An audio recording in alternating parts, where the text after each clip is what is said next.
স্বাগত নিউজ 24 সকাল 7টার সংবাদে আপনাদের সাথে আছি আমি রাশেদ ইমাম। অনুসন্ধান ও পরিসংখ্যান দুটোই বলছে বাংলাদেশে প্রতিদিন প্রায় 20 লক্ষ ইয়াবা বিক্রি হয়। প্রায় 80 লাখ মাদক সেবী ইয়াবার পাশাপাশি আরও 11 ধরনের মাদক সেবন করে। বিশ্লেষকরা বলছেন সীমান্তগুলোতে সক্রিয় মাদক চোরাচালান সিন্ডিকেট। স্থানীয় প্রশাসন ও রাজনীতির সঙ্গেও তাদের যোগসাজশ আছে। অন্যদিকে শক্তিশালী ও সশস্ত্র প্রতিপক্ষের বিরুদ্ধে মাদকদ্রব্য নিয়ন্ত্রণ অধিদপ্তর নিরস্ত্রভাবেই লড়াই করছে। অধিদপ্তরের সাবেক মহাপরিচালক বলছেন পরিস্থিতি বিবেচনায় এই বাহিনীকে অস্ত্র দেওয়া প্রয়োজন। আশিকুর রহমান শ্রাবণের প্রতিবেদন। থামছেই না মাদক, প্রতিনিয়ত অভিনব কৌশলে মাদক চোরা কারবার হচ্ছে। আইন শৃঙ্খলা বাহিনীর তথ্য বলছে মূলত মিয়ানমার থেকে টেকনাফ, উখিয়া, কক্সবাজার হয়ে ইয়াবা ঢোকে বাংলাদেশে, আর ফেন্সিডিল এবং গাঁজা সহ অন্যান্য মাদক ঢোকে ভারত সীমান্ত ঘেঁষা বিভিন্ন জেলা দিয়ে। সাবেক মহাপরিচালক বলছেন মিয়ানমারের আগ্রাসী ইয়াবা নীতির কারণেই থামছে না মাদক। কোভিডের মধ্যে এই মাদককে আরো বেশি পরিমাণে পাচারের জন্য মিয়ানমারের পাচারকারীরা সেখানে নাকি বাকিতে দেওয়া শুরু করেছিল, কারণ তারা উৎসাহ দিতে চাচ্ছিল যেন মাদকের প্রবেশটা এদিকে বন্ধ না হয়। সীমান্তের ফাঁক গুলিয়ে আসা মাদকগুলো কয়েক দশকে বাংলাদেশের 80 লাখ মানুষকে মাদকাসক্ত করেছে, যার মধ্যে আছে 40% কর্মহীন যুবক, 40% নারী। এর কারণ হিসেবে বিশ্লেষকরা সীমান্তে মাদক চোরাচালান বন্ধ না হওয়াকে দায়ী করছেন।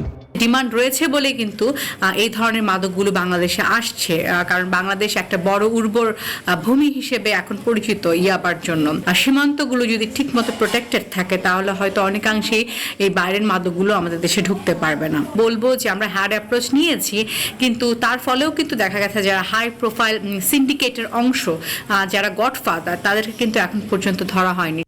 মাদক নিয়ন্ত্রণ ও উদ্ধারে সরকারের আছে জিরো টলারেন্স নীতি, যার ফলে 2020 সালের জানুয়ারি থেকে ডিসেম্বর পর্যন্ত শুধু বিজিবি 98,63,239 পিস ইয়াবা জব্দ করে। গত 20 জানুয়ারি বাংলাদেশের ইতিহাসে একসাথে সর্বোচ্চ 533 কোটি টাকার মাদক ধ্বংস করা হয়েছে। মিয়ানমার সেখান থেকে সেই ভয়ানক ইয়াবা নামক যে মাদক সেটা এখান থেকে আসে। তো আমরা যথাসাধ্য চেষ্টা করছি এটা বন্ধ করার জন্য। তবে পরিসংখ্যান ও বিশ্লেষণ দুটোই বলছে যে পরিমাণ মাদক ধরা পড়ে তার চেয়ে কয়েক গুণ বেশি মাদক প্রতিদিন ঢুকছে বাংলাদেশে, আর আজকের চুনোপুটি মাদক কারবারি আগামীর গডফাদার হয়ে উঠছে। এখন সময় এসছে তাদেরকে অস্ত্র দ্বারা তাদের সামর্থ্যের সীমাকে বাড়িয়ে দেওয়ার। এখন সরকার ভাবতে পারে তাদেরকে অস্ত্র দেওয়ার বিষয়ে। কিছু গডফাদার যে ধরা পড়েনি তা তো নয়, তবে যদি আমরা নিয়ন্ত্রণকে সর্বাত্মক করতে না পারি তাহলে যে কোনো সময় যে কেউ গডফাদার হয়ে আসতে পারে। আশিকুর রহমান শ্রাবণ, নিউজ 24, ঢাকা। মালয়েশিয়ার শ্রমবাজার নিয়ে সম্ভাবনা নতুন দুয়ার খুলতে চলেছে। পুনরায় বাজার খুলতে এখন অপেক্ষা শুধু MOU বা সমঝোতা স্মারক সইয়ের। ভার্চুয়াল বৈঠকের মাধ্যমে তা করা গেলে খুব শিগগিরই 5 লাখেরও বেশি কর্মী যেতে পারবেন মালয়েশিয়ায়। নতুন নিয়মে থাকবে না কোনো পুরনো সমালোচিত সিন্ডিকেট।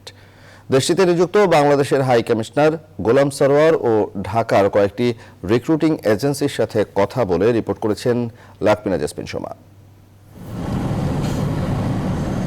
সরকারি হিসেবে বাংলাদেশ থেকে এ পর্যন্ত অন্তত 10,57,000 বাংলাদেশির কর্মসংস্থান হয়েছে মালয়েশিয়ায়, যাদের হাত ধরে সমৃদ্ধ হয়েছে বৈদেশিক মুদ্রার রিজার্ভ। কিন্তু দালালের দৌরত্ব, অবৈধ সিন্ডিকেট ও শ্রম কূটনীতির মারপ্যাচে বারবারই হোঁচট খেয়েছে এই শ্রমবাজার।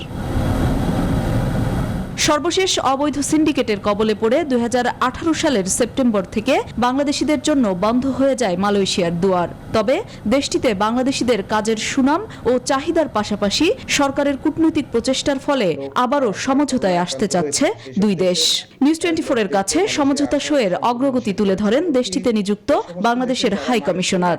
বাংলাদেশ থেকে তাদেরকে অফার দিয়ে রেখেছি, আমরা যেহেতু হোস্ট হব এই মিটিং এর, যে তারা কোভিড সিচুয়েশনে যদি ভার্চুয়ালি করতে চায় আমরা রেডি আছি, যদি তারা ফিজিক্যালি করতে চায় সেটাও আমরা প্রস্তুত। কোয়ারেন্টাইনের যে প্রসিডিউর আছে সেটাও ওনাদের জন্য শিথিল করব, এই বিষয়ে তাদেরকে সার্বিকভাবে আমরা আশ্বস্ত করে রেখেছি। পরিস্থিতি একটু স্বাভাবিক হলেই আমরা জয়েন্ট ওয়ার্কিং গ্রুপের মিটিংটা যখন করব তখনই এই বিষয়ে চূড়ান্ত যে আপনার প্রোটোকল সেটি স্বাক্ষর হবে এবং বাংলাদেশ থেকে লোক আসার প্রক্রিয়া শুরু হবে।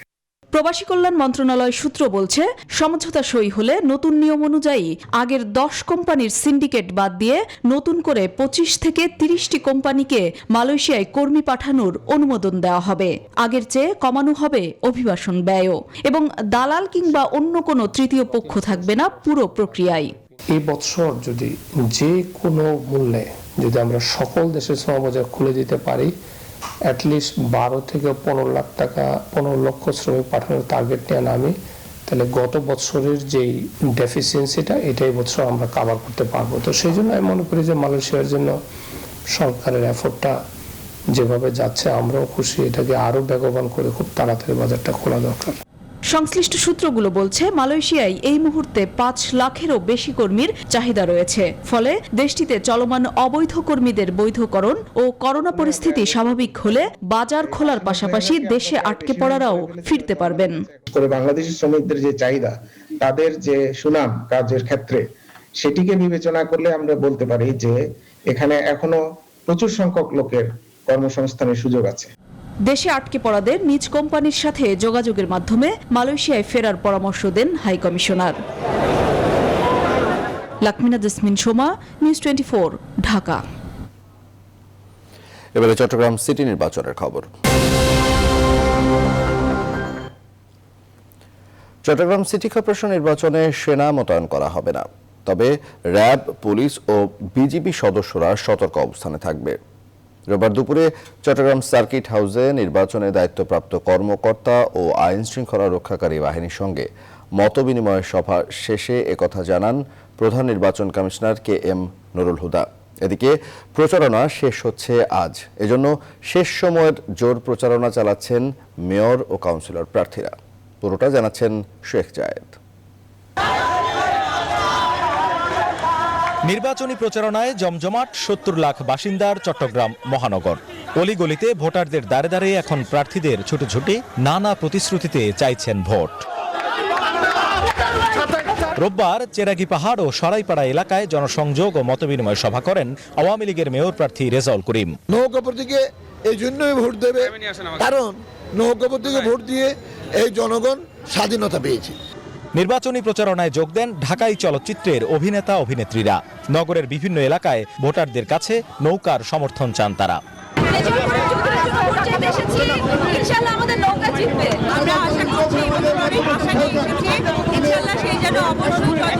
চট্টগ্রামবাসীরা সবাই ভোট দিয়ে আগামী 27 তারিখে জয়যুক্ত করে মাননীয় প্রধানমন্ত্রীর হাতকে সুসংহত করবে। আমরা মনে করি চিটাগাংবাসী রেজাউল করিম ভাইয়ের হাত ধরে চিটাগাংকে আরো সমৃদ্ধ করবে। নগরীর জামাল খান সহ কয়েকটি স্থানে প্রচারণা চালান বিএনপির মেয়র প্রার্থী ডাক্তার সাদাত হোসেন। সুষ্ঠু নির্বাচনের স্বার্থে সন্ত্রাসীদের গ্রেপ্তারের আহ্বান জানান তিনি।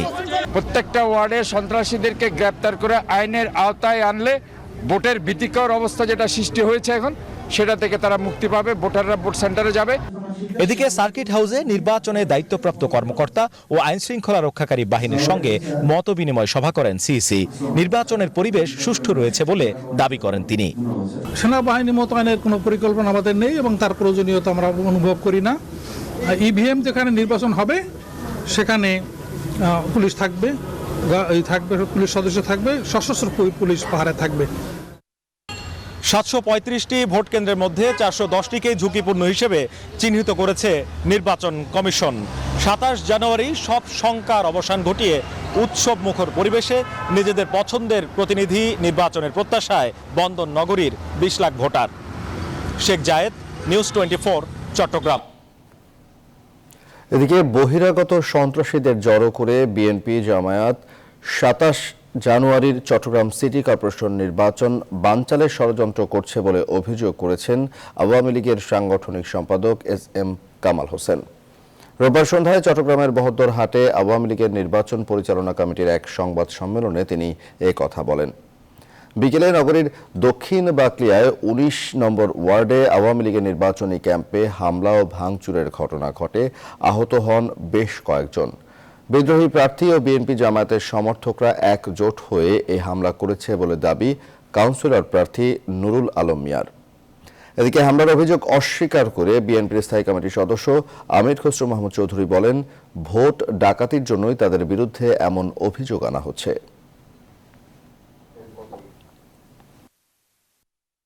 বিদ্রোহী আজিজুর রহমান আর আশু তারা একজোট হয়েছে, বিএনপি জামাত একসাথে একজোট হয়ে 15 জন ছেলে আর মেয়ে ছিল 12-13 জন। ওরা আইসে বলতেছে যে এখানে তোরা নির্বাচন করতে পারবি না। বিএনপি তার পরাজয় নিশ্চিত জেনে বিএনপি চট্টগ্রামের যত জামাত শিবির এবং বিএনপির সন্ত্রাসী ক্যাডার আছে তাদেরকে জড়ো করছেন, নির্বাচনকে প্রশ্নবিদ্ধ করার জন্য এই ষড়যন্ত্রের পথ বেছে নিয়েছেন। এই মিথ্যাচারের মাধ্যমে তারা কি জনগণকে বোঝাতে পারবে আসলে তারা যে জনগণের ভোটাধিকার যে কেড়ে নিচ্ছে এটা এর বাইরে কিছু বোঝানো তাদের কাছে আছে বলে কেউ তো মনে করেন না। এবার করোনা ভ্যাকসিনের খবর। অবশেষে দীর্ঘ বিতর্কের পর করোনা ভাইরাস পরীক্ষার অ্যান্টিবডি টেস্টের অনুমতি দিয়েছে সরকার।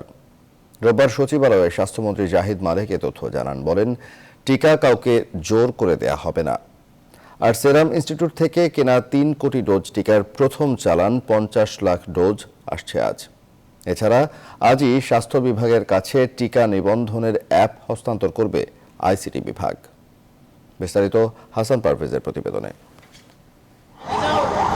বুধবার দেশে করোনার টিকা দেওয়ার কার্যক্রম শুরু হচ্ছে। এদিন রাজধানীর কুর্মিটোলা হাসপাতালে একজন নার্সকে টিকার প্রথম ডোজ দেওয়ার মধ্য দিয়ে এই কার্যক্রম শুরু হবে। পরদিন প্রায় 500 স্বাস্থ্যকর্মীকে রাজধানীর 5টি হাসপাতালে টিকা দিয়ে পর্যবেক্ষণে রাখা হবে 1 সপ্তাহ। রোববার স্বাস্থ্য অধিদপ্তরের মহাপরিচালক জানান, সোমবার অক্সফোর্ড অ্যাস্ট্রাজেনেকার 50 লাখ ডোজ টিকা ভারত থেকে দেশে আসবে। টিকা প্রয়োগে যেন কোনো অনিয়ম না হয় সেজন্য স্বাস্থ্য মন্ত্রণালয় সম্পর্কিত সংসদীয় স্থায়ী কমিটি নির্দেশ দিয়েছেন। ইতিমধ্যে 20 লক্ষ ডোজ ভ্যাকসিন পেয়েছি, আর আরও 50 লক্ষ ডোজ আগামী দিন আসতে যাচ্ছে। এই অ্যাপটা আমার কাছে তথ্য আছে এরকম যে অ্যাপটা তৈরি হয়ে গেছে, সেটা আশা করছি আমরা কালকে অ্যাপসটা পেয়ে যাব। একই দিনে সচিবালয়ে সাংবাদিকদের মুখোমুখি হন স্বাস্থ্যমন্ত্রী জাহিদ মালেক। জানান, করোনা সংক্রমণের প্রায় 10 মাস পর করোনার অ্যান্টিবডি টেস্টের অনুমোদন দেওয়া হয়েছে। অনেক দিনের দাবি ছিল যে অ্যান্টিবডি টেস্ট পরীক্ষার যে বিষয়টি, আমরা এখন থেকে অ্যান্টিবডি টেস্ট করার জন্য অনুমোদন দিয়ে দিচ্ছি। স্বাস্থ্যমন্ত্রী আরো জানান, বিশ্ব স্বাস্থ্য সংস্থার গাইডলাইন অনুযায়ী টিকা দেয়া হবে। অক্সফোর্ড অ্যাস্ট্রাজেনেকার টিকার পার্শ্ব প্রতিক্রিয়া কম বলেও দাবি মন্ত্রীর। জীবন রক্ষার্থে ভ্যাকসিনটা দিচ্ছে, এখানে কোনো রাজনীতি নয়। ভ্যাকসিন নেওয়াটা কিন্তু মানুষের ব্যক্তিগত স্বাধীনতা, এবং বাংলাদেশে ভ্যাকসিন কারো জোর করে প্রয়োগ করা হবে না, এবং ভ্যাকসিন স্বাধীনভাবে নিবে, এবং বিশ্বের প্রায় সর্বত্রই এই একই অবস্থা। সবকিছু ঠিক থাকলে ফেব্রুয়ারির প্রথম সপ্তাহে সারা দেশে জাতীয় পর্যায়ে টিকা প্রয়োগ শুরু হবে। হাসান পারভেজ, নিউজ 24, ঢাকা। এদিকে আজ সকাল 11:30টায় এয়ার ইন্ডিয়ার একটি ফ্লাইটে ভারতের সেরাম ইনস্টিটিউট থেকে কেনা 3 কোটি ডোজ ভ্যাকসিনের প্রথম চালান 50 লাখ ডোজ দেশে আসছে বলে জানিয়েছেন বেক্সিমকো ফার্মাসিউটিক্যালস লিমিটেডের ব্যবস্থাপনা পরিচালক নাজবুল হাসান পাপন। রবিবার সন্ধ্যায় গুলশানে তার বাসভবনে এক সংবাদ সম্মেলনে এ তথ্য জানান তিনি। সকাল 11:30টায় সিরাম ইনস্টিটিউট থেকে প্রথম কনসাইনমেন্ট 50 লক্ষের আসছে। এয়ার ইন্ডিয়া ফ্লাইটে 1254 ফ্লাইটে করে সেটা মুম্বাই থেকে ঢাকায় রওনা দেবে সকাল 8টায়। ঢাকা শহরে এসে আমাদের এখানে এসে পৌঁছবে 11:30টার সময়। এটা আসার পরে আমরা আমাদের ওয়্যার হাউসে নিয়ে যাব, এবং আমাদের ওয়্যার হাউসে নিয়ে আমরা স্টোর করব। এটার জন্য তো ওয়্যার হাউস বানানো হয়েছে, 2 to 8 ডিগ্রির জন্য তো ওয়্যার হাউস বানানো হয়েছে। প্রতি মাসে 50 লক্ষ করে আসবে, এটাই কন্ট্রাক্ট। বিনামূল্যে ও সহজ প্রক্রিয়ায় সাধারণ মানুষের কাছে করোনা ভ্যাকসিন পৌঁছানোর দাবি জানিয়েছেন দেশের বিশিষ্ট নাগরিক ও বিরোধী রাজনীতিকরা। উন্নত বিশ্বে সরকার প্রধানরাই প্রথমে ভ্যাকসিন নিয়েছেন উল্লেখ করে তারা বলেন, দেশের মানুষের আস্থা ফেরাতে বাংলাদেশেও এই পদক্ষেপ নেওয়া যেতে পারে। বিস্তারিত তৌহিদ শান্তর প্রতিবেদনে। আমার আজকে এখানে মনে পড়ছে 1969 সালের 24 জানুয়ারি হরতাল আহ্বান করা হয় পাকিস্তানে। ছাত্র মতিউর নিহত হন পুলিশের গুলিতে। ঢাকার পথে নেমে পড়ে মানুষ। গণ অভ্যুত্থানে বিদায় নেন আইয়ুব খান। ওই আন্দোলনের কথা মনে করিয়ে দিতেই এই আলোচনা অনুষ্ঠানের আয়োজন করে নাগরিক ঐক্য। জাতীয় প্রেস ক্লাবে আয়োজিত এই অনুষ্ঠানে অংশ নেওয়া রাজনীতিবিদরা সরকারের অনেক সিদ্ধান্তকেই ওই আমলের সঙ্গে তুলনা করেন। জনগণের গণতন্ত্র কায়েম করার জন্য আজকে দরকার জনগণের মধ্য থেকে বৃহত্তর ঐক্য। কিভাবে নির্বাচনকালীন নিরপেক্ষ তদারকি সরকার গঠিত হবে এ ব্যাপারে আমরা একটা উদ্যোগের মধ্য দেখতে চাই। জনগণের রায় নিয়ে আপনি বিদায় হন, সম্মানজনকভাবে সুন্দর নির্বাচন দিন। বেসরকারি খাতে করোনা ভ্যাকসিন আনায় সরকারের কঠোর সমালোচনাও করেন বক্তারা। $2 টিকা $13 বেচতে দেব না, টিকা নিয়ে দুর্নীতি বন্ধ। ভারতও কিনছে $2 $2.5 দিয়ে, ভারত সরকার ভারতীয় কোম্পানি উৎপাদিত, কিন্তু বাংলাদেশে কিনছে $5 দিয়ে, যেখানে সে প্রাইভেট কোম্পানিটা তারা নিয়ে যাচ্ছে বাকি টাকাটা। যুক্তরাজ্যে কুইন নিজে, রানী নিজে ইনজেকশন নিয়েছে প্রথম, আপনার রাশিয়াতে পুতিন নিয়েছে, আমেরিকাতে বাইডেন নিয়েছে। আমি বলবো যে প্রধানমন্ত্রী আজকে আপনি প্রথম টিকাটা নিন, নিয়ে মানুষকে বলেন যে এতে ভয়ের কিছু নেই। তারা আশা করেন শেষ পর্যন্ত সাধারণ মানুষের কাছে ভ্যাকসিন পৌঁছানোর সর্বোচ্চ চেষ্টা করবে সরকার। বলে আসছি কিন্তু রাজপথে। তৌহিদ শান্ত, নিউজ 24, ঢাকা। এদিকে আগামী 8 ফেব্রুয়ারি সারা দেশে করোনা টিকা প্রয়োগ শুরু হতে যাচ্ছে। বিভাগ থেকে জেলা উপজেলা পর্যন্ত তার প্রস্তুতি কতটুকু? জেলা প্রশাসক, সিভিল সার্জন ও টিকা দেওয়ার দায়িত্বে থাকা কর্মকর্তারা বলছেন প্রস্তুতিতে ঘাটতি নেই। তৈরি করা হয়েছে সংরক্ষণাগারও। 30 জানুয়ারির মধ্যে শেষ হবে টিকাদানকারীদের প্রশিক্ষণ। কারা অগ্রাধিকার পাবেন সেই তালিকা তৈরির কাজও শেষ। জেলা ও বিভাগীয় প্রতিনিধিদের সাথে নিয়ে বিস্তারিত জানাচ্ছেন আশিকুর রহমান শ্রাবণ।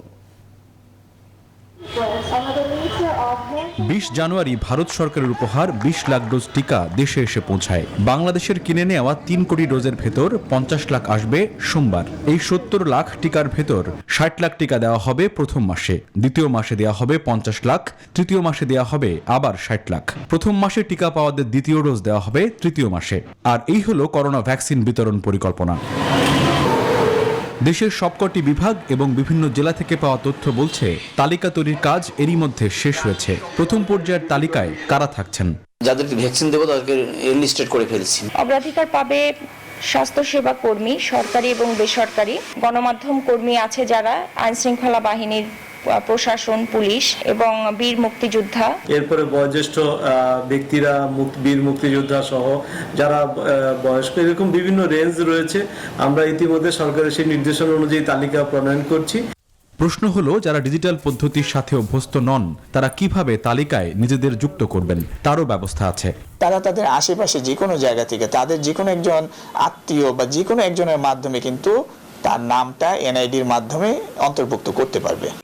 পরিকল্পনার অংশ হিসাবে ঢাকা থেকে 64 জেলার ইপিআই স্টোরে টিকা পাঠানো হবে। সেখান থেকে টিকা যাবে উপজেলা ইপিআই স্টোরে। ইপিআই স্টোরের হিমায়িত বাক্সে টিকা রাখার ব্যবস্থা করা হবে। সেখান থেকে কোল্ড বক্সে করে নেওয়া হবে টিকাদান কেন্দ্রে।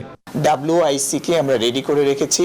সেই WIC তে আমাদের যে সংখ্যক ভ্যাকসিন আসার সম্ভাবনা আছে তার চেয়ে অনেক বেশি পরিমাণ ভ্যাকসিন আমরা আশা করি রিসিভ করতে পারবো এবং এখানে সংরক্ষণ করতে পারবো। যারা ভ্যাকসিন দিবেন, ভ্যাকসিনেটর যারা কাজ করবেন, তাদের এনলিস্টেড হয়ে গিয়েছেন এবং তাদের ট্রেনিং এর ব্যবস্থা করা হচ্ছে। এই 30 তারিখের মধ্যে তাদের ট্রেনিং কমপ্লিট করবো আমরা আশা করছি। আগামী 27 জানুয়ারি একজন নার্সকে টিকা দেওয়ার মধ্য দিয়ে প্রাথমিকভাবে করোনার টিকা দেওয়ার কাজ শুরু হবে। ভার্চুয়ালি যুক্ত হয়ে এই কার্যক্রমের উদ্বোধন করবেন প্রধানমন্ত্রী শেখ হাসিনা। আশিকুর রহমান শ্রাবণ, নিউজ 24, ঢাকা। অবশেষে প্রক্রিয়া শুরু হয়েছে দেশের শিক্ষা প্রতিষ্ঠান খুলে দেওয়ার। গুরুত্ব বিবেচনায় প্রথমেই ক্লাস শুরু হবে এসএসসি ও এইচএসসি পরীক্ষার্থীদের। আর সপ্তাহে একদিন করে ক্লাস করবে প্রাথমিকের শিক্ষার্থীরা। রোববার জাতীয় সংসদে এমন তথ্য প্রকাশ করলেন শিক্ষামন্ত্রী ডাক্তার দীপু মনি। তিনি জানান, এক সপ্তাহের মধ্যেই প্রকাশিত হচ্ছে এইচএসসি ও সমমানের ফল। এ লক্ষ্যে সংসদে পাশ হলো 3টি বিলও। আরও জানাচ্ছেন সজল দাস। শিক্ষা মন্ত্রণালয় সংসদের শীতকালীন অধিবেশন। এই অধিবেশনে বিপুল মানুষের নজর ছিল শিক্ষা সংশ্লিষ্ট 3টি বিলের দিকে, যার জন্য আটকে ছিল করোনা প্রেক্ষাপটে মূল্যায়নের ভিত্তিতে দেয়া এইচএসসি ও সমমান পরীক্ষার ফল প্রকাশ প্রক্রিয়া। রোববার সংসদের শুরুতেই আলোচনায় আসে ইন্টারমিডিয়েট অ্যান্ড সেকেন্ডারি এডুকেশন সংশোধন বিল 2021। এ বিষয়ে জনমত জরিপ ও সংশোধনের প্রয়োজন রয়েছে কিনা এ নিয়ে যুক্তি তুলে ধরেন কয়েকজন সংসদ সদস্য। 138টি দেশের মধ্যে বাংলাদেশের অবস্থান 112তম।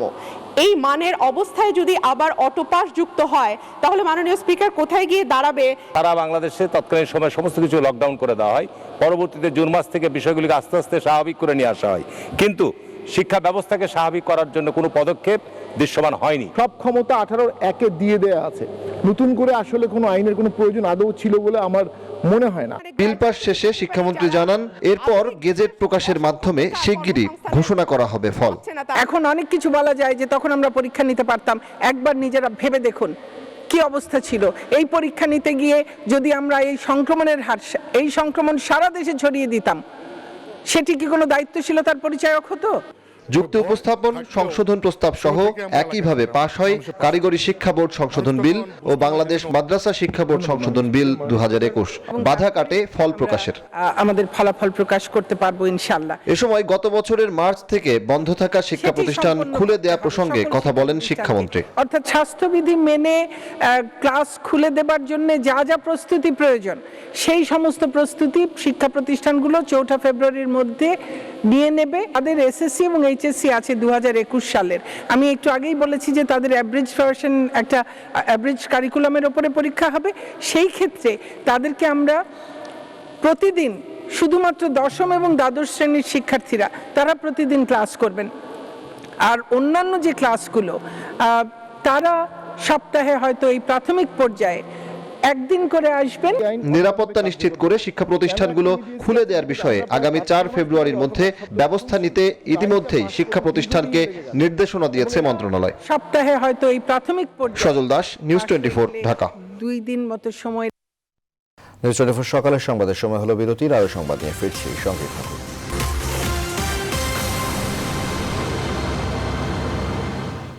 বিরতির পর আবারও স্বাগত, দেখছেন নিউজ 24 সকাল 7টার সংবাদ। মাত্র 6 মাসের সাজা খাটার ভয়ে 16 বছর ধরে আত্মগোপনে ছিলেন নজরুল ইসলাম। শুধু বোঝার ভুলের জন্য 16 বছর পালিয়ে বেরিয়েছেন। অবশেষে বিট পুলিশিংয়ের পরামর্শে স্বেচ্ছায় থানায় এসে সে আত্মসমর্পণ করে। শেরপুরের নালিতাবাড়ি ঘুরে এসে বিস্তারিত জানাচ্ছেন মৌ খন্দকার, ক্যামেরায় ছিলেন ইশাদ সোহেল। নজরুল ইসলাম উপজেলার পোড়াগাঁও ইউনিয়নের পশ্চিম শামসচোরা গ্রামের সিদ্দিকুর রহমানের ছেলে। তারই ঘটনা চাঞ্চল্যের সৃষ্টি করেছে এলাকায়। নজরুল 2004 সালে এক চুরির মামলায় আদালতের মাধ্যমে 6 মাসের সাজাপ্রাপ্ত হন। ওই সাজা খাটার ভয়ে সেই এলাকা এবং মা বাবা ও সন্তান স্ত্রী রেখে বিভিন্ন জায়গায় পালিয়ে বেড়াচ্ছিলেন। অবশেষে আত্মগোপনে ছিলেন ফেনীতে। নজরুল ইসলামের বাবা তুলে ধরেন এই জীবন কাহিনী। এই বলছে 6 মাসের সাজার জন্য আর কি পড়ালেখা হয়, বাড়ি এসে সমাধান নিলেই শেষ হয়ে যায়। পরে ফোনে যোগাযোগ করে পরে ছেলে আনলাম শেরপুর, বাড়িতে আনি নেই। শেরপুর আইনে আমার বোনের বাড়ি আইকে সকালে আইনে পুরো হাজির করে দিছি। পরে বিট পুলিশিং এর সহযোগিতা ও পরামর্শে আত্মসমর্পণে সাহস পান নজরুল। এরই মধ্যে অনেক আসামি আত্মসমর্পণ করেছেন। এটা বিট পুলিশিং এর সুফল বলে মনে করছেন ময়মনসিংহ রেঞ্জের ডিআইজি। এই যে সামাজিক সমস্যা সমাধানের যে পুলিশিং এর যে ভূমিকা, এটা কিন্তু দিস ইজ নিউ। এটাকে যদি আমরা ধরে রাখতে চাই তাহলে আমাকে একটা সাস্টেইনেবল নিরাপত্তার কথা চিন্তা করতে হবে। এই ছোট ছোট সমস্যাগুলোকে যদি আমরা একটা স্থায়ী সমাধান করে দিতে পারি তাহলে কিন্তু সমাজে পিস, যেটা শান্তি, সেটা কিন্তু টেকসই হবে। যেসব মামলায় সাজাপ্রাপ্ত আসামি পলাতক আছেন তাদের বাড়ি বাড়ি গিয়ে পরিবারের সদস্যদের বোঝানো হচ্ছে। পুলিশি সহযোগিতার কথা শুনে তারা সাহসও পাচ্ছেন। বিট পুলিশ মানেই হচ্ছে সাধারণ মানুষের দোরগোড়ায় পুলিশি সেবা পৌঁছে দেওয়া, এবং এই সেবার মাধ্যমে 6 মাসের সাজাপ্রাপ্ত আসামি 16 বছর পালিয়ে থাকা সত্ত্বেও এই বিট পুলিশের মাধ্যমে আদালতে হস্তান্তর করা সম্ভব হয়েছে। এতে পুলিশের প্রতি জনগণের আস্থা দিন দিন আরও বাড়ছে। মৌ খন্দকার, নিউজ 24, নালিতাবাড়ি, শেরপুর। দেশের উত্তরাঞ্চলের জেলাগুলোতে জেঁকে বসেছে শীত। ঘন কুয়াশা ও হিমেল হাওয়ায় বিপর্যস্ত জনজীবন। তবে সবচেয়ে বেশি বিপাকে পড়েছে নিম্ন আয়ের মানুষ। বিভিন্ন অঞ্চলে আরও অন্তত 2 দিন মৃদু শৈত্যপ্রবাহ থাকবে বলে আভাস দিয়েছেন আবহাওয়াবিদরা। রোববার দেশের সর্বনিম্ন তাপমাত্রা রেকর্ড করা হয়েছে শ্রীমঙ্গলে 9.7 ডিগ্রি সেলসিয়াস। প্রতিনিধিদের তথ্যচিত্রে ডেস্ক রিপোর্ট। হিমালয়ের পাদদেশের জেলা পঞ্চগড়। ঘন কুয়াশা আর শীতের তীব্রতায় জুবুথুবু এখানকার জনজীবন। অতিরিক্ত ঠান্ডায় বিপাকে পড়েছেন নিম্ন আয়ের মানুষ। কুড়িগ্রামে বেড়েছে শীতের তীব্রতা। রোববার সকালে এ জেলায় সর্বনিম্ন তাপমাত্রা রেকর্ড করা হয়েছে 12.6 ডিগ্রি সেলসিয়াস। ঘন কুয়াশার চাদরে ঢাকা পড়েছে এ জেলার রাস্তাঘাট ও ফসলি জমি। শীতের কারণে হাসপাতালগুলোতে বেড়েছে ঠান্ডাজনিত রোগীর সংখ্যা। যে ঠান্ডা পড়ছে খেতে যাবো, কুয়াশার জন্য যাইতেছি না, একটু বেলাটা উঠলে যাবো। এতটাই ঠান্ডা যে হাত পা মনে করেন যে কাঁকড়ার মতন বেকা হয়ে আসে। দিনাজপুরে তাপমাত্রা কিছুটা কমেছে। ঘন কুয়াশার চাদরে ঢাকা পড়েছে এই পুরো অঞ্চল। গেল 5 দিন ধরে দেখা মিলছে না সূর্যের। ঘন কুয়াশার কারণে দুর্ঘটনা এড়াতে দিনের বেলায় হেডলাইট জ্বালিয়ে যানবাহন চলাচল করছে। কুয়াশা কম হলেও ঠান্ডাটা খুব আছে, কনকনীয় বাতাস, কাজ কামে যাওয়ার পর সব থেকে বেশি ক্ষতি করতেছে বাতাসটা। বাতাসের কারণে ঠান্ডা বেশি লাগতেছে। রোববার এই জেলায় সর্বনিম্ন তাপমাত্রা রেকর্ড করা হয়েছে 12 ডিগ্রি সেলসিয়াস। আরো 2-1 দিন এই অবস্থা অব্যাহত থাকবে। আর এই মাসের শেষের দিকে আরো একটি শৈত্যপ্রবাহ আসতে পারে বলে জানিয়েছেন আবহাওয়াবিদরা। দিনাজপুরে সর্বনিম্ন তাপমাত্রা রেকর্ড করা হয়েছে 12.0 ডিগ্রি সেলসিয়াস। জানুয়ারির শেষের দিকে তাপমাত্রা আবারও কিছুটা হ্রাস পেতে পারে এবং এ সময় একটি মৃদু ধরনের শৈত্যপ্রবাহ বয়ে যাওয়ার সম্ভাবনা রয়েছে। একই চিত্র রংপুরেও। গেল কয়েকদিনের তুলনায় শীতের তীব্রতা বাড়ায় জনজীবনে নেমে এসেছে স্থবিরতা। Desk report, news 24। যশোরের বাঘারপাড়া উপজেলার বহরমপুর খোলসি গ্রামের একটি বাড়ি মৌমাছিদের অভয়াশ্রমে পরিণত হয়েছে। একটি দুটি নয়, দোতলা বাড়ির কার্নিশ, বারান্দা সহ আনাচে কানাচে অন্তত 40টি মৌচাক রয়েছে। স্থানীয়দের কাছে বাড়িটি পরিচিত পেয়েছে মৌমাছি বাড়ি নামে। রিপন হোসেনের তথ্য ছবিতে ডেস্ক রিপোর্ট। মৌমৌ গন্ধ চারদিকে ছড়িয়ে উঠছে মৌমাছির দল। এই বাড়ির পুরোটাই যেন ওদেরই দখলে।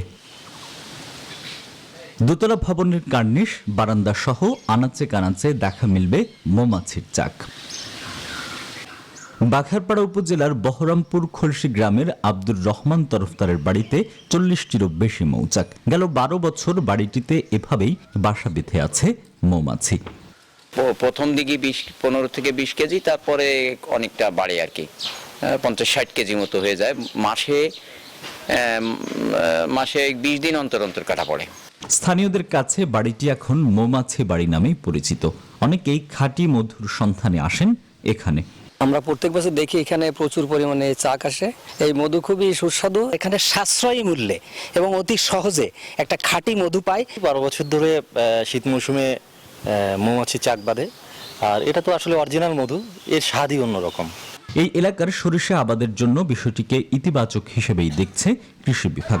প্রাকৃতিকভাবে সৌন্দর্য বৃদ্ধি করা যায় এবং সে যথাযথভাবে এর পরিচর্যা করা যায়। সকলে যেন এর প্রতি একটা যত্নশীল এবং সঠিক মধু বা খাঁটি মধু পায় এবং সাশ্রয়ীভাবে সবাই কিনতে পারে। সারা বছর 7 থেকে 8টি মৌচাক থাকলেও শীত মৌসুমে বাড়তে থাকে মৌমাছির আনাগোনা।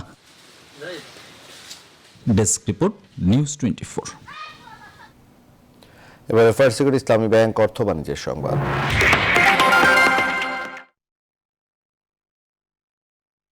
বলেছেন, রমজানে নিত্যপণ্যের দাম যেন না বাড়ে তা নিশ্চিত করা হবে।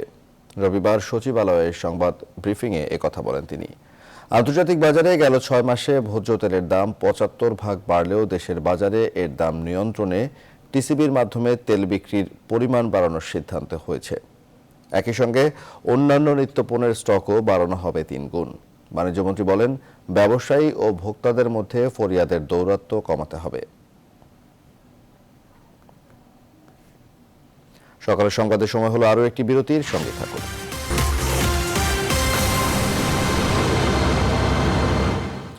বিরতি বরাবর স্বাগত, দেখছেন নিউজ 24 সকাল 7টার সংবাদ। এবারে আন্তর্জাতিক প্রসঙ্গ। ক্ষমতা নিজের নিয়ন্ত্রণাধীন করতে সংসদ ভেঙেছিলেন নেপালের প্রধানমন্ত্রী কেপি শর্মা ওলি। এবার নিজেই কমিউনিস্ট পার্টি থেকে বহিষ্কৃত হলেন। কমিউনিস্ট পার্টির মুখপাত্র নারায়ণ কেজি শ্রেষ্ঠা জানিয়েছেন, দলের কেন্দ্রীয় কমিটির বৈঠকে ওলির সদস্য পদ খারিজ করা হয়েছে। পার্টির পক্ষে দলীয় শৃঙ্খলা ভঙ্গের অভিযোগ এনে বহিষ্কার করা হয়েছে কার্যনির্বাহী প্রধানমন্ত্রী কেপি শর্মা ওলিকে। অভিযোগ, ওলি ক্ষমতা নিজের নিয়ন্ত্রণাধীন করতে চেয়েছিলেন। এর ফলে নেপালি কমিউনিস্ট পার্টির মধ্যে মতবিরোধ দেখা দেয়। ওলি সরকারের বিরুদ্ধে দুর্নীতির অভিযোগও এনেছেন প্রাক্তন মাওবাদী বিপ্লবীরা। এছাড়া কোভিড মোকাবিলায় সরকারের ব্যর্থতা নিয়েও সরব হয়েছে বিরোধী গোষ্ঠী।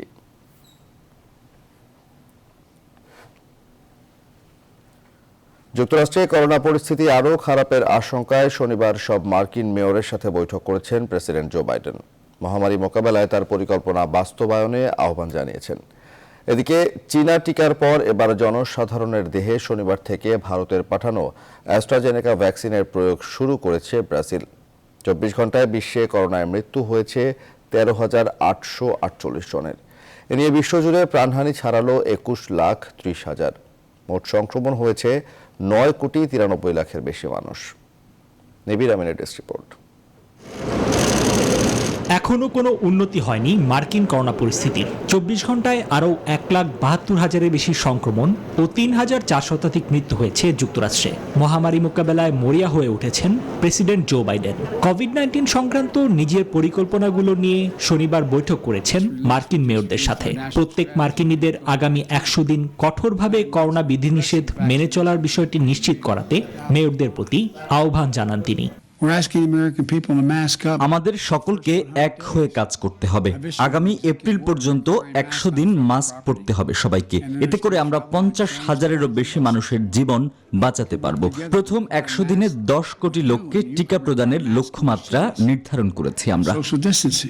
পরিস্থিতির অবনতি হওয়ায় মার্কিন ক্রীড়া কেন্দ্রগুলোও টিকাদানের জন্য ব্যবহার শুরু করেছে বাইডেন প্রশাসন।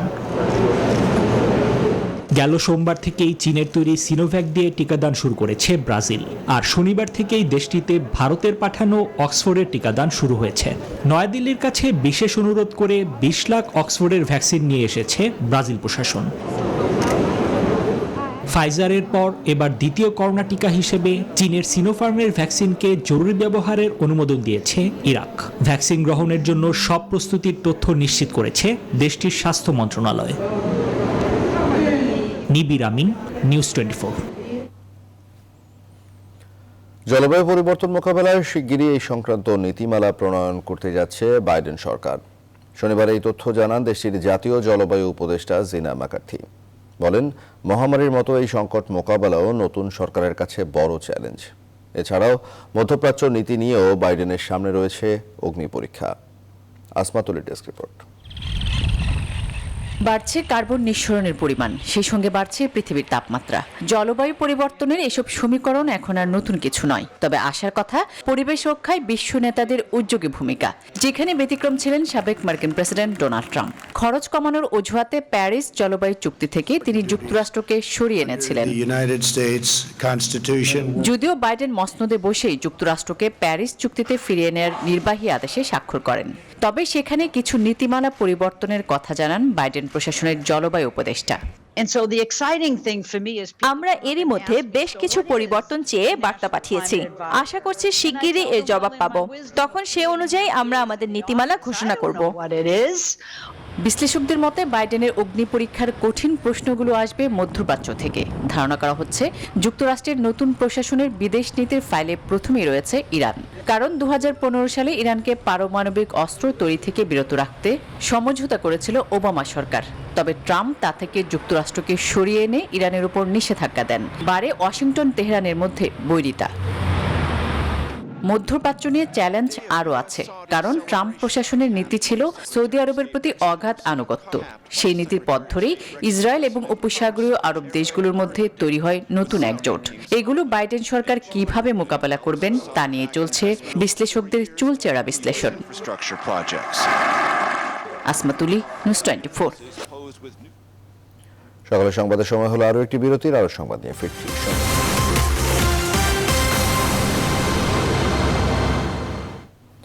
বিরতির পর আবারও স্বাগত। দেখছেন নিউজ 24 সকাল 7টার সংবাদ। এবারে খেলার খবর। 3 ম্যাচ ওয়ানডে সিরিজের শেষটিতে আজ চট্টগ্রামে ওয়েস্ট ইন্ডিজের মুখোমুখি হবে বাংলাদেশ। সিরিজ জয় হলেও টাইগারদের লক্ষ্য এখন হোয়াইট ওয়াশ। ম্যাচের আগের দিন অনুশীলনে টাইগারদের শরীরী ভাষায় যেমন ছিল সিরিজ জয়ের আনন্দ, তেমনি প্রতিপক্ষকে হোয়াইট ওয়াশ করার দৃঢ় প্রত্যয়। এদিকে ওয়েস্ট ইন্ডিজও আছে জয়ের খোঁজে। চট্টগ্রাম থেকে বিস্তারিত জানাচ্ছেন পার্থ বণিক। ঢাকা পর্বে বিরতি দিয়ে টাইগার আর ক্যারিবিয়ানদের লড়াই এবার সাগর পাড়ের চট্টগ্রামে।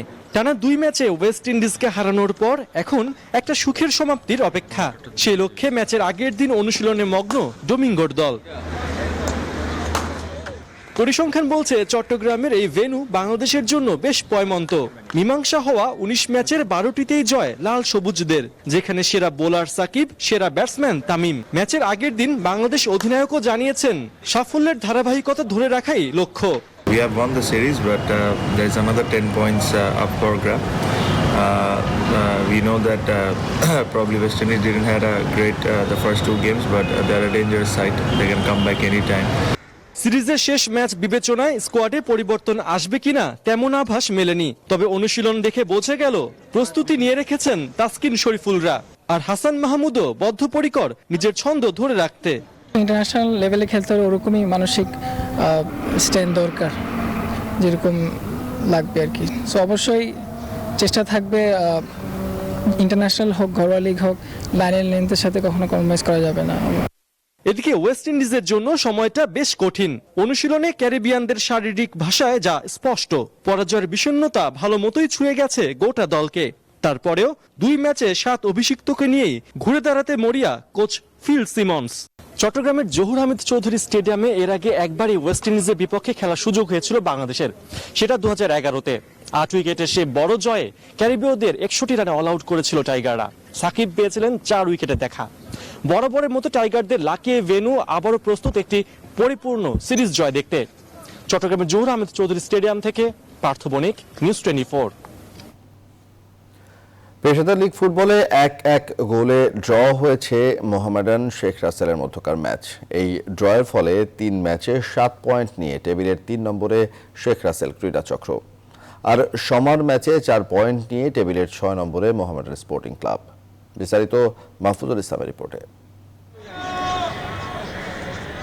জয়ের লক্ষ্যে উভয় দলের লড়াই। ম্যাচের শুরু থেকেই 2 উইং দিয়ে উভয় দলের আক্রমণাত্মক কৌশল। সুযোগ অবশ্য বেশি পেয়েছে শেখ রাসেল ক্রীড়া চক্র। শেখ রাসেলের রদ্রিগেজ মনিকেদের সাজানো আক্রমণে মাঝমাঠ থেকে বল যোগান দিয়েছেন বখতিয়ার, তবে বারবার বাধা হয়ে দাঁড়ায় মোহামেডানের রক্ষণভাগ। প্রথম সাফল্য অবশ্য পায় মোহামেডান। ম্যাচের 45 মিনিটে পেনাল্টি থেকে গোল করে দলকে এগিয়ে নেন দিয়াবেতে। 1-0 গোলে এগিয়ে থেকে বিরতিতে যায় মোহামেডান। বিরতি থেকে ফিরে গোল শোধে বেশি সময় নেয়নি শেখ রাসেল। বখতিয়ারের ফ্রি কিক থেকে বক্সের ভেতর পাওয়া বলকে হেডে গোলে পরিণত করেন স্ট্রাইকার রদ্রিগেজ। শেষে আর গোলের দেখা না পেলে 1-1 গোলের সমতা নিয়ে সন্তুষ্ট থেকে মাঠ ছাড়ে উভয় দল। মাহফুজুল ইসলাম, নিউজ 24, ঢাকা। এখনকার সংবাদ শেষ করব চলচ্চিত্র উৎসবের খবর দিয়ে। বর্তমান চলচ্চিত্রের উন্নয়নে সরকারের নেয়া পদক্ষেপ বাস্তবায়ন হলে খুব দ্রুতই দেশীয় চলচ্চিত্র বিশ্ববাজারে প্রতিযোগিতা করবে বলে মন্তব্য করেছেন তথ্যমন্ত্রী ডক্টর হাসান মাহমুদ। রোববার সন্ধ্যায় রাজধানীর জাতীয় জাদুঘর মিলনায়তনে 19তম ঢাকা আন্তর্জাতিক চলচ্চিত্র উৎসবের সমাপনী অনুষ্ঠানে প্রধান অতিথির বক্তৃতায় এই আশাবাদ ব্যক্ত করেন তিনি। এদিন বিভিন্ন বিভাগে বিজয়ীদের হাতে পুরস্কার তুলে দেন অতিথিরা। বিস্তারিত জানাচ্ছেন ফাতেমা কাউসার। 9 দিন ব্যাপী আয়োজিত ঢাকা আন্তর্জাতিক চলচ্চিত্র উৎসবের 19তম আসর শুরু হয় গত 16 জানুয়ারি। নান্দনিক চলচ্চিত্র, মননশীল দর্শক, আলোকিত সমাজ, এই স্লোগান নিয়ে রাজধানীর 6টি ভেন্যুতে দেখানো হয়েছে 73টি দেশে 225টি ছবি। 19তম আসরের সমাপনী আয়োজনের শুরুতেই ছিল মনোমুগ্ধকর সাংস্কৃতিক পরিবেশনা।